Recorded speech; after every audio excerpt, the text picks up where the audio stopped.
अस्सलाम वालेकुम doctor Faizan, I hope आप सब लोग ठीक होंगे। अनदर इंटरेस्टिंग केस आज के लिए।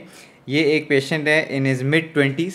इन्होंने कुछ अरसे पहले जो है वो इम्प्लांट्स लगवाए थे, कोई 2 साल पहले कहीं से इम्प्लांट्स लगवाए थे। और उसके बाद उन्होंने बोला कि मेरे जो क्राउन्स हैं वहाँ शायद खाना ही फंसता रहा है और वहाँ इन्फेक्शन ही मुझे हमेशा लगता रहेगा, सूजन है कुछ है।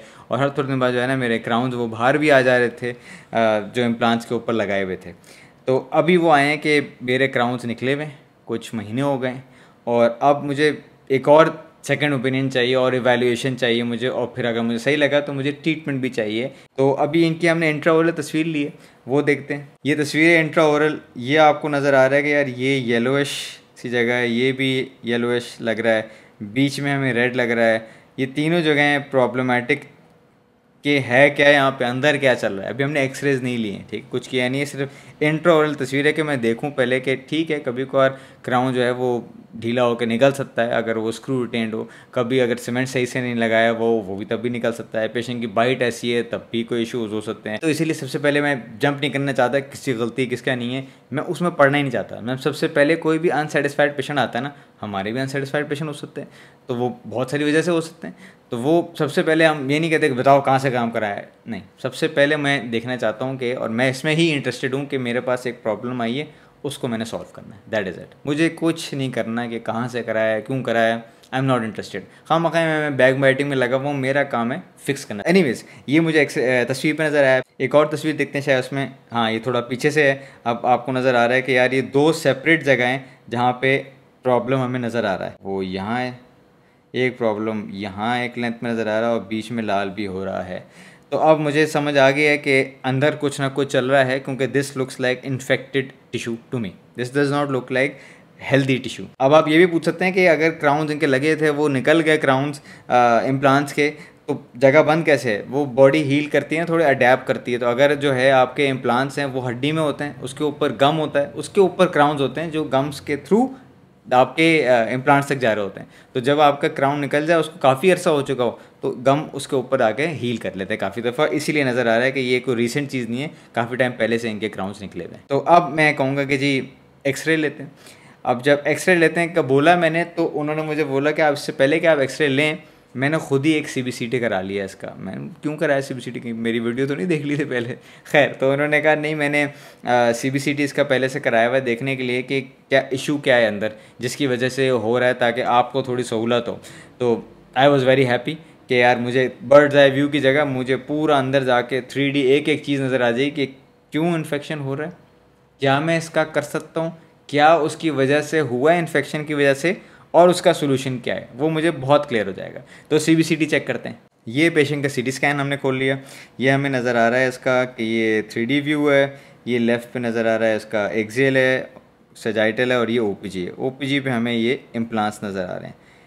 इम्प्लांट्स को ज़रा जूम करके चेक करते हैं। ये इम्प्लांट्स की जगह नज़र आ रही है। सबसे पहले तो मैं देखना चाहता हूँ कि हमें नज़र आ गया कि एक तो क्राउन्स भी नहीं है, ठीक है। मुझे प्रॉब्लम फ़ौरन देख के समझ आ गया, वो मैं आपको आहिस्ता आहिस्ता बताऊंगा कि क्यों हुआ है ये, ठीक है। इन्फेक्शन तो ठीक है, लेकिन इन्फेक्शन को ट्रीट करके मैं क्राउन दे दूंगा। पहले ये तो देखें कि ये हुआ क्यों है सब कुछ, वो सब हम एक स्टेप एट ए टाइम जाएंगे। पहले देख लेते हैं कि जो इम्प्लांट्स हैं उनके इर्द गिर्द जो है वो जो बोन लॉस नज़र आ रहा है तो वो कितना है, क्योंकि सारी ट्रीटमेंट हिंज ही उस पर करती है। और जो बोन लॉस हमें नज़र आ रहा है, मैं आपको थोड़ा सा इसको वो दिखाता हूँ, एक से रुकें। ये बोन लॉस हुआ हुआ है, ये बोन लॉस यहाँ तक हुआ हुआ है, ये यहाँ तक हुआ हुआ है, ठीक है। तो अब हम मेजर करते हैं कि ये बोन कितनी नीचे गई है, क्या डिस्टेंस है ये बोन लॉस का एक एक जगह। और बोन लॉस का क्या मतलब है, पहले हमने मुंह में देखा, उसमें हमें नजर आया कि गम सूजे हुए हैं, ठीक है। अब अगर नॉर्मल गम्स आपके दांत के इर्द गिर्द सूजे हुए हैं, उसको कहते हैं जिंजिवाइटिस, ठीक है। अगर दांत के जगह इम्प्लांट के इर्द गिर्द गम सूजा हुआ तो उसको कहते हैं पेरी इम्प्लांट म्यूकोसाइटिस। अगर बोन लॉस हो जिंजिवाइटिस के बाद प्रोग्रेस करके दांत के इर्द गिर्द, उसको क्या कहते हैं, पेरियोडोंटाइटिस। अगर इम्प्लांट के इर्द गिर्द हड्डी नीचे आ रही हो, बोन लॉस हुआ हो, पहले उसकी म्यूकोसाइटिस हुआ हो और इन्फेक्शन और वो हील ना हुआ हो, तो फिर वो बोन को भी रिमूव करता है। जब बोन लॉस वहाँ से रिमूव होता है तो बोन लॉस को क्या कहते हैं, इम्प्लांट के इर्द गिर्द जब हो रहा हो इन्फेक्शन, उसमें कहते हैं पेरियोडोंटाइटिस। इसमें क्या कहते हैं, पेरी इम्प्लांटाइटिस। इम्प्लांट के इर्द गिर्द की सारी बोन जो है वो नीचे आ गई, that's the equivalent of periodontitis, ठीक है। ये बात हो गई। So this is a very clear case of peri implantitis. मुंह में नज़र आ गया पेरी इम्प्लांट म्यूकोसाइटिस, अब क्या नज़र आ गया कि यार नहीं, ये वो सिर्फ नहीं है, बोन लॉस भी है। So this is an active peri implantitis, जिसकी वजह से बोन इम्प्लांट के इर्द गिर्द नीचे आ गई है। अब हम मेजर करते हैं CBCT में जाके वापस कि कितनी नीचे आई है। ठीक है, इम्प्लांट के हेड से लेके जहाँ तक अब बोन का लेवल है, लेट्स चेक। ये हमने लगाया रूलर और ये चेक किया, यहाँ है 2.06 mm। अब पीछे वाले इम्प्लांट का मीजियल देखते हैं 2.23। अब यहाँ देखते हैं इसको, ये है 1.93 और आखिरी वाला जो है ये है 1.71। ठीक है, ये हो गया हमारा एक चीज़ कि हमने देख लिया कि बोन लॉस कितना हुआ है हर इम्प्लांट के इर्द। इस बात को सेव कर लें कि मैक्सिमम है 2.23 और मिनिमम भी जो है वो 1.71 है और इर्द गिर्द है और एक्टिव है, क्योंकि सूजन हुई हुई है और स्वेलिंग है और ब्लड भी हो रहा है और वो पस टाइप इसके ऊपर एलिमेंट भी नज़र आ रहा है, क्योंकि वो अंदर से येलोइश नज़र आ रहा है। अब मैं आपको बताता हूँ कि ये हुआ क्यों है। ये जूम थोड़ा आउट किया मैंने ताकि आपको दिखाऊं कि मैं अब प्रॉब्लम्स गिना रहा हूँ आपको कि क्या प्रॉब्लम्स हैं। एक तो ये कि बोन लॉस था और वो हमने देख लिया कि वो कितना है। ठीक है, अब थोड़ा पीछे करते हैं। पहली बात तो ये है कि ऊपर ये मोलर लगा हुआ है, इसकी विड्थ हम CBCT मेजर कर चुके हैं, ये तकरीबन अबाउट 11 mm है, 10.5 इस किस्म का कुछ था। इसका मतलब ये है कि अगर वो वाला भी है और उससे पीछे वाला जो है वो उससे भी थोड़ा सा कम लग रहा है, वो 10.5 की जगह 4 का लग रहा है लेट्स से वो भी 11 mm है। ठीक है, इसका मतलब जो नीचे वाला है वो भी तकरीबन अबाउट 11 mm के करीब आना चाहिए था। ठीक है, इसका मतलब आपको प्रॉब्लम नज़र आ रहा है। प्रॉब्लम क्या है, इम्प्लांट का अगर क्राउन आपका यहाँ आ रहा है तो आइडियली उसका इम्प्लांट कहाँ आना चाहिए, उसका इम्प्लांट यहाँ आना चाहिए, इस जगह पे आना चाहिए। This should be the centre of that 11 mm। Make sense, बिल्कुल सेंटर में होता है। मैं बार बार ये बताता हूँ, implant dentistry is not a surgically driven treatment, it's a prosthetically driven treatment. आप पेशेंट क्राउन के लिए आए कि यहाँ क्राउन नहीं मेरा मिसिंग है, आपने कहा ब्रिज लग नहीं सकता, पीछे दांत नहीं है आपका, डेंचर आपको चाहिए नहीं, अब 22, 23, 24 साल के हैं तो आपके इम्प्लांट लगेगा। तो क्राउन के लिए आए ना, जिसके लिए आप कह रहे हैं कि इम्प्लांट ही आपके लिए बेस्ट सोल्यूशन है। तो जब क्राउन आएगा तो क्राउन के सेंटर में यहाँ पे इम्प्लांट लगना चाहिए। ठीक है, अभी इम्प्लांट कहाँ लगे हुए हैं, एक ये लगा हुआ है, थोड़ा सा टेढ़ा जा रहा है, और एक ये लगा हुआ है, राइट। तो यहाँ कैंटिलीवर है। और पहली बात, एक इम्प्लांट के लिए हमें कितने दांत चाहिए, कितने, एक राउंड के लिए कितने इम्प्लांट चाहिए, एक तो 2 क्यों लगे हुए हैं। अब जिसको भी थोड़ा टाइम हो जाए ना वो आपको बता सकता है कि ये क्यों है। This is a typical case of extraction, not too much experience and placement of implants immediately. क्यों मैं कह रहा हूँ आपको, क्योंकि जब आप दांत, मैंने पेशेंट से कंफर्म कर लिया यही था कि ये इमीडिएट एक्सट्रैक्शन के बाद ही था। ये क्यों कह रहा हूँ मैं, क्योंकि ये जो जगह है दो, ये 2 एक्सट्रैक्शन सॉकेट हैं। जब एक्सट्रैक्ट करते हैं दांत तो ये सॉकेट नज़र आए आइडियली जब और आपको जब देखते हैं तो बहुत सामने नज़र आ रहा है कि यार 2 होल हुए हुए हैं, अभी होल हैं, सीधा इम्प्लांट लगाओ इस होल के अंदर, बेहतरीन हो गया काम, ख़त्म। हमें कोई खास ड्रिलिंग भी नहीं करनी, कोई बोन ग्राफ्टिंग वगैरह ज़रूरत भी नहीं है, सब सेट है, आराम से हो जाएगा। पेशेंट को क्या पता क्या हो रहा है, और 2 इम्प्लांट लग गए आराम से, 2 इम्प्लांट भी लग गए, एक की ज़रूरत थी और लगाए 2 अलग अलग हैं। अब 2 लगाए क्यों है, अगर चलो एक में भी लगा दिया, लेट से इसमें लगा दिया था, ठीक है, अब समझ आ गई कि अगर यहाँ लगाऊंगा एक इम्प्लांट, सिर्फ एक लगा हुआ हो और ये आपका क्राउन जा रहा है यहाँ पे, तो ये यूं लगा हुआ है, जूता बना हुआ है, ठीक है, गिर जाएगा। मैं क्या यार, इसको काउंटर करने के लिए हम एक काम करते हैं, हम एक और लगा देते हैं यहाँ पे, अब थोड़ा और बेहतर हो जाएगी, स्ट्रेंथ हो जाएगी। या तो ये रीज़न है, या आपको पता ही नहीं कि एक इम्प्लांट लगाना था, और अगर एक इम्प्लांट लगना चाहिए था, जो कि लगना चाहिए था, तो वो कहाँ लगता है, एक्सट्रैक्शन सॉकेट हुई आपकी, आपने इन दोनों के बीच की जगह जो होती है ना, ये जगह, दिस एरिया, यहाँ पे आपको लगाना चाहिए था आपका इम्प्लांट, जो यूँ आता, ठीक है। इसे कहते हैं इंटर रेडिकुलर बोन, ये मैंने खुद IRB लिखा हुआ ताकि समझ आपको क्या है। इंटर रेडिकुलर, दोनों रूट्स के बीच की जगह, ना यहाँ लगाना है ना यहाँ, यहाँ लगाएंगे तो कैंटिलीवर इस तरफ हो जाएगा, आप डिस्टल वाले उसमें रूट में लगाएंगे तो वहाँ से आगे मीजियल कैंटिलीवर हो जाएगा। तो आपने एक लगाना है, बीच में लगाना है। तो आप जब बीच में लगाते हैं तो यहाँ आपका सॉकेट पहले से बना हुआ है, इस जगह भी, इस जगह भी, और बीच में आपने होल कर दिया है, तो वो सिर्फ टिका हुआ होता है ये नीचे 2-3 mm से, यहाँ कहीं से यूजुअली जो है वो आपका जो प्राइमरी स्टेबिलिटी मिलती है जो इम्प्लांट को, वो नीचे कहीं बोन से मिल रही, क्योंकि उसके इस तरफ पूरी आपने बोन डालनी है, इस तरफ आपने उसके पूरी बोन डालनी है, फिर उसके पूरा ऊपर जो है आपके जब बोन डालेंगे तो मेम्ब्रेन लगेगी, मेम्ब्रेन के बाद फिर सूचर होगा, उसके लिए स्किल लेवल चाहिए, उसके लिए पेशेंट को बताने के बोन लगेगी, मेम्ब्रेन लगेगी, तो पेशेंट को पैसे भी लगेंगे, ठीक है। तो इसलिए वो सब कुछ अवॉइड करने के लिए बहुत ही आसान है, किसी एक जो सॉकेट निकाला है उसी किसी एक में लगा दो, कैंटिलीवर है वो निकल जाएगा, थोड़ा तो बैकग्राउंड बार बार निकल जाएगा, उनके कैंटिलीवर है। It should have been in the centre and only one. जो मैंने एक पहले वीडियो आपको दिखाई थी इम्प्लांट की, उसमें मैंने यही आपको एक बात बताई थी कि जब आपको लगे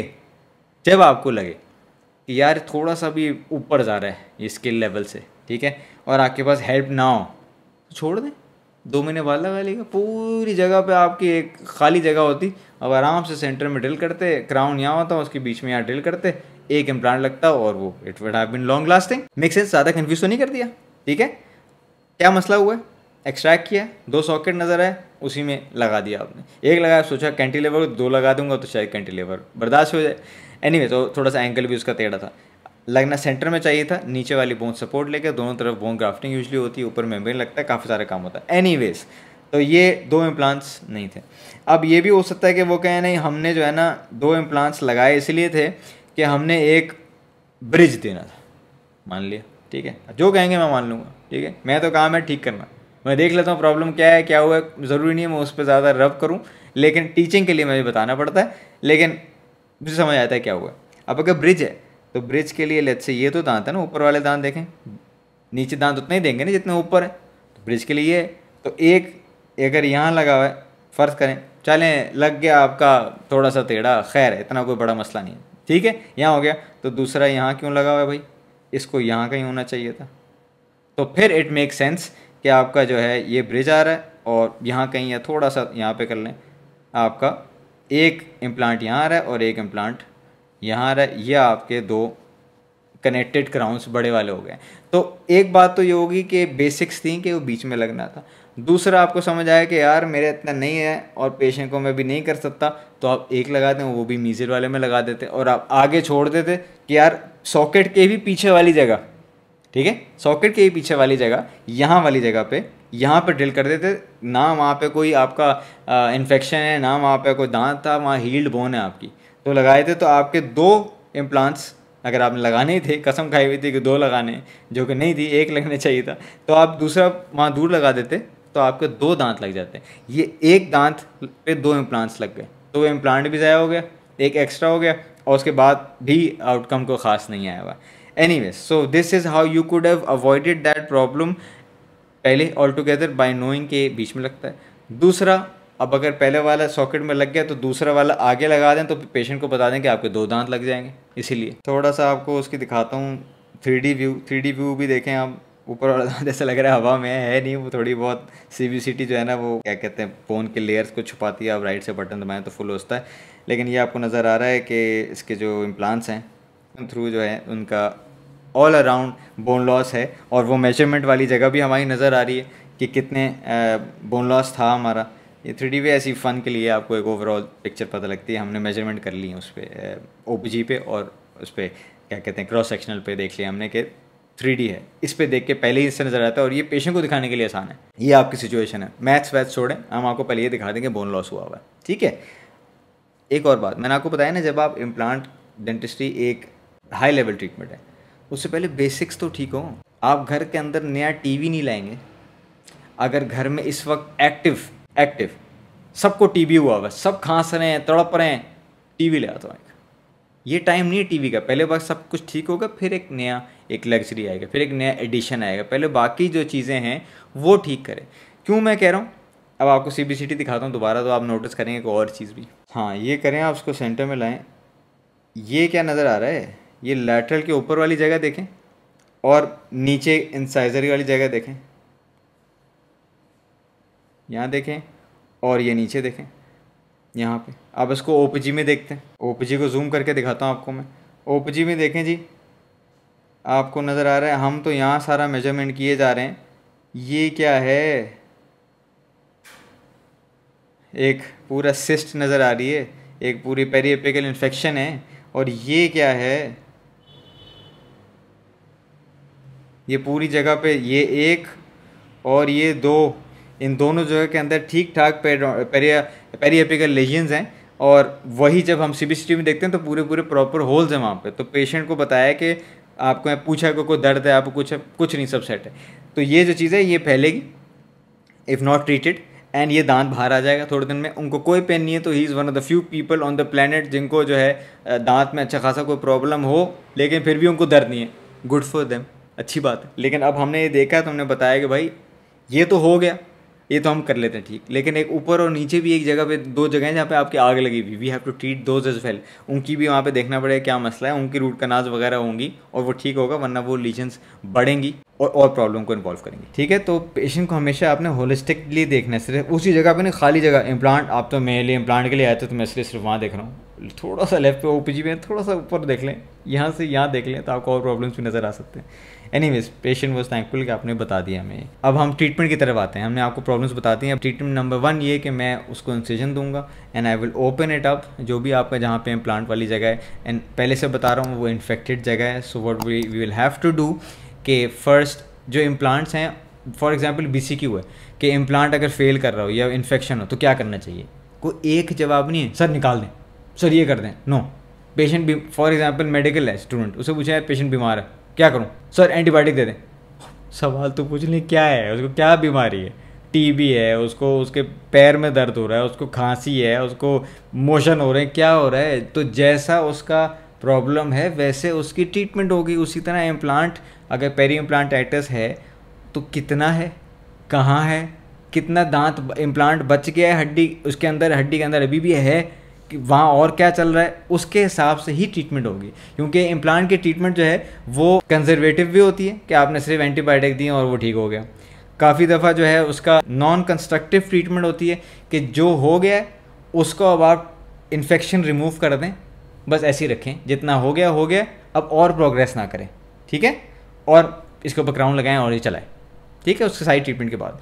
तीसरा होता है, एक तो कंजर्वेटिव था, कुछ नहीं किया, उसके बाद एक स्टेप ऊपर चलेगा, उसे कहते हैं नॉन कंस्ट्रक्टिव, कि जो हो गया, हम वापस कुछ और एक्स्ट्रा नहीं कर रहे।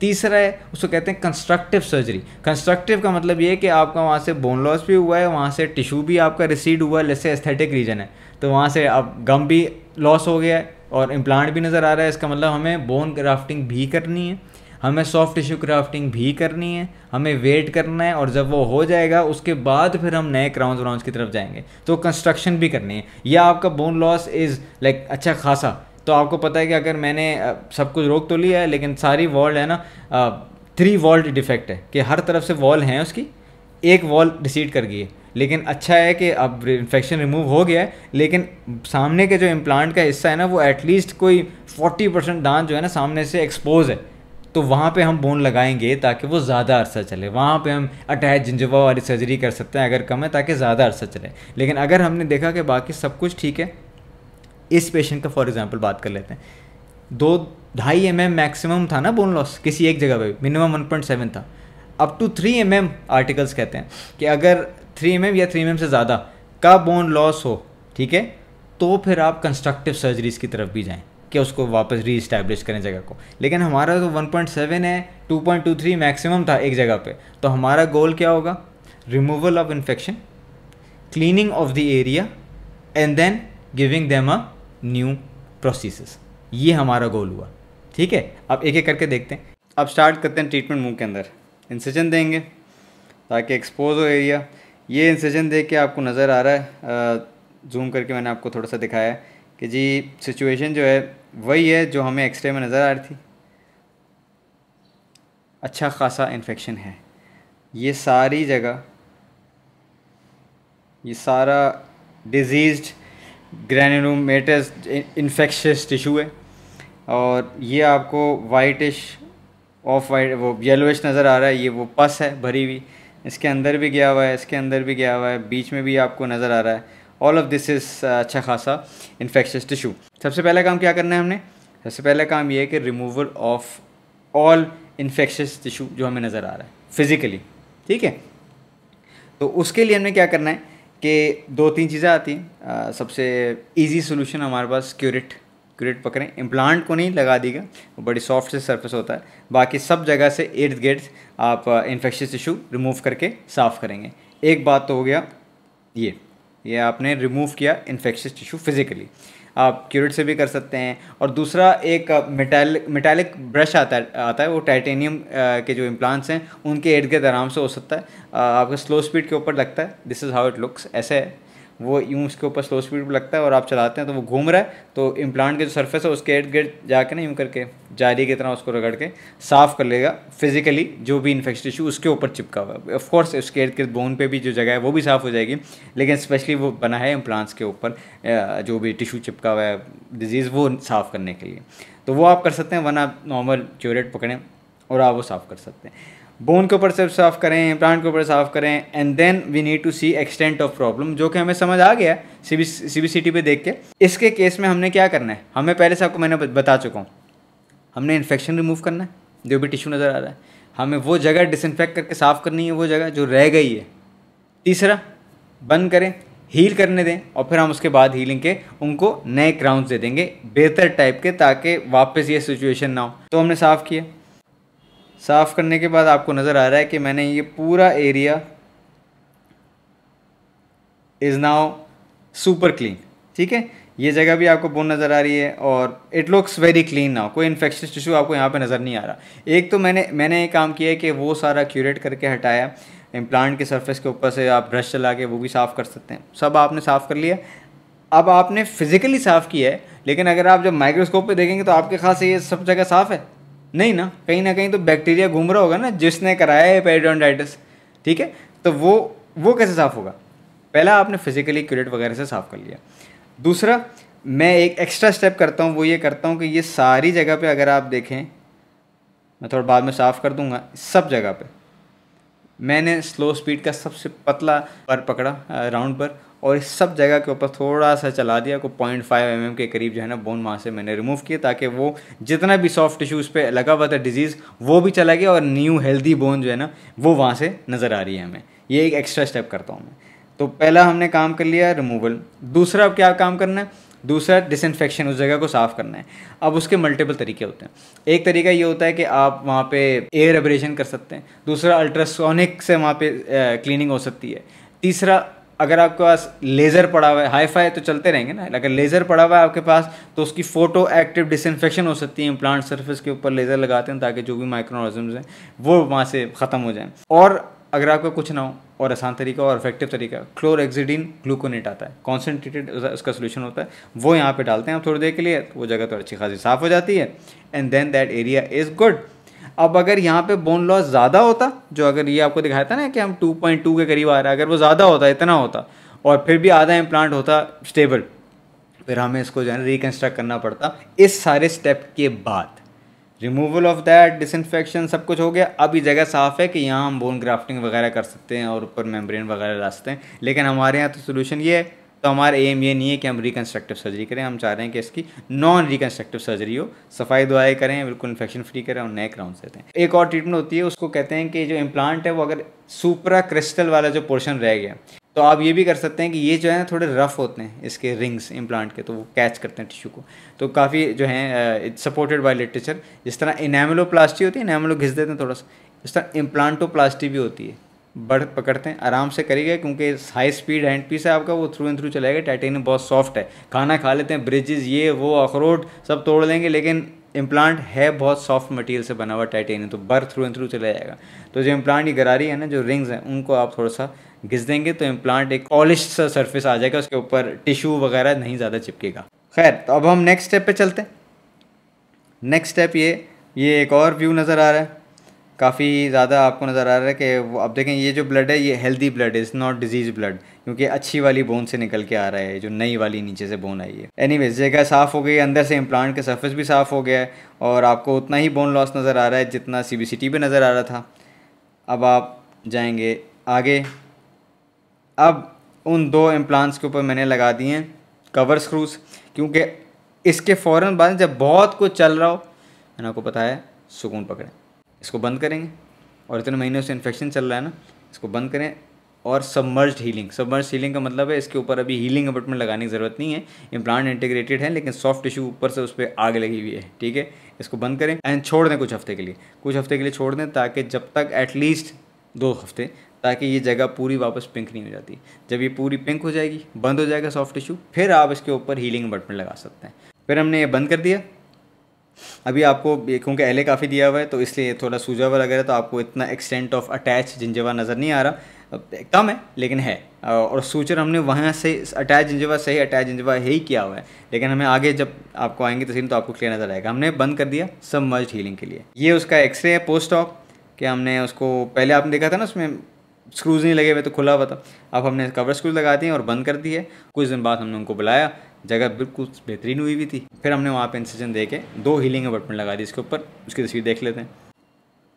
This is after I think at least 2 weeks. ये हमने एटलीस्ट 2 या 3 वीक्स के बाद जो है, क्योंकि मैं फॉलोअप करता था, पेशेंट को बुला लिया, लेकिन this step of now giving them crowns, जब वहाँ पता लग जाएगा नीचे वाली जगह ठीक हो गई है, that happens when everything is pink and symptom free and pain free and swelling ख़त्म, सब कुछ ख़त्म हो गया।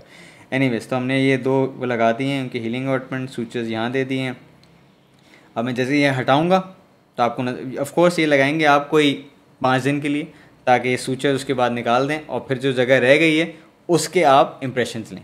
ठीक है, लेट्स चेक कि क्या लगता है, कैसा लगता है। ये एक्सरे वो है हीलिंग अबॉटमेंट का। एक छोटा लगा है, एक बड़ा बताएं क्यों? क्योंकि कांस्टेंट एक मसला हमारा है, अभी तक हम सिर्फ गम गम गम गम इन्फेक्शन गम कर रहे हैं। मसला प्रोस्तो का था, याद है ना आपको? तो प्रोस्तो का मसला ये है कि जो आपका, अगर मैं दोनों लंबे वाले हीलिंग अबॉटमेंट लगा दूंगा तो ये तो यहाँ लगेगा ना, तो ये जगह नहीं है, बीच में लग रहा है, इसलिए एक को छोटा रखा है, एक को बड़ा रखा है, ताकि चलो भाई नीचे वाली जगह हील हो जाए। ये बाद में भी प्रॉब्लम आएगा, अभी देखते हैं। This is after 5 days. Sutures हमने निकाल दिए हैं, अच्छी खासी जगह अब पिंक हो गई है, इस लुक्स नॉर्मल हेल्दी। ये आपसे मैं कह रहा था कि अटैच जिंजवा है, जो उस वक्त आपको नहीं लग रहा था, लेकिन कम है, बट इट्स स्टिल देयर। लेकिन जगह बहुत अच्छी हील कर गई है, through and through everywhere is pink now. Okay, now this area is ready for the next step which is impressions. अब इम्प्रेशन कोपिंग हम लगाएंगे इसको निकाल के। ओए होए होए होए, क्या गम है, क्या गम है। सब जगह अब डिजीज़ फ्री लग रही है, इन्फेक्शन फ्री लग रही है। अच्छा खासा हमारे पास थिकनेस है, हाइट है अटैच जिंजवा की। अब हम इसके अंदर कोपिंग्स लगाएंगे, और उसमें वही मसला होगा कि एक टेढ़ा है और एक सीधा है, तो दोनों एक हाइट का नहीं होते, वरना आपस में लगेंगे। ये हमने इम्प्रेशन कोपिंग लगाए हैं। जिसने वीडियो नहीं देखी, यहाँ क्लिक करो, जाके देख ले कि इम्प्लांट के फिक्सचर लेवल इम्प्रेशन कैसे लेते हैं। अगर आप गौर से देखें तो आपको नज़र आ रहा है कि ये रिंग है, ये रिंग है, ये रिंग है, इस तरफ भी रिंग नज़र आ रही है, इस तरफ भी आ रही है, इस तरफ भी आ रही है, लेकिन बीच की जगह और जूम करें, बीच की जगह देखें घिसी हुई है, यहाँ की भी, यहाँ की भी।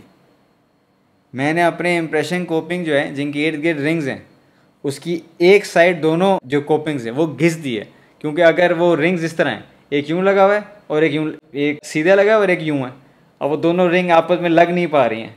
ठीक है, तो मैंने इस साइड से और इस साइड से घिस दिया है, ताकि ये हल्का सी जगह रह जाए, लेकिन आ गए तो दोनों आ गए। बीच में थोड़ा सा मैंने घिस दिया है ताकि दोनों आ जाए। अगर मैं नहीं घिसता तो दोनों नहीं आ पाते, तो फिर मुझे दूसरा इंप्रेशन लेना पड़ता।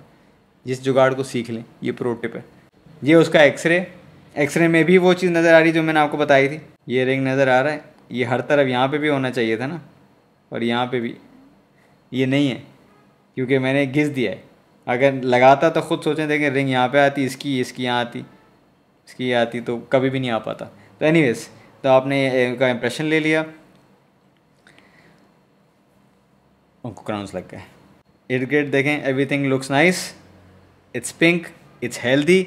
ये 2 जॉइंट क्राउन्स हैं, ये लगे हुए 2 इम्प्लांट्स पे हैं, जिस पे अगर एक इम्प्लांट पे मैं लगाऊंगा तो क्राउन यूँ आएगा, दूसरे इम्प्लांट पे लगाऊंगा तो क्राउन यूँ आएगा। तो फिर मैंने जोड़ दिए हैं, यूँ है आपका नीचे से बेस और ऊपर ये है।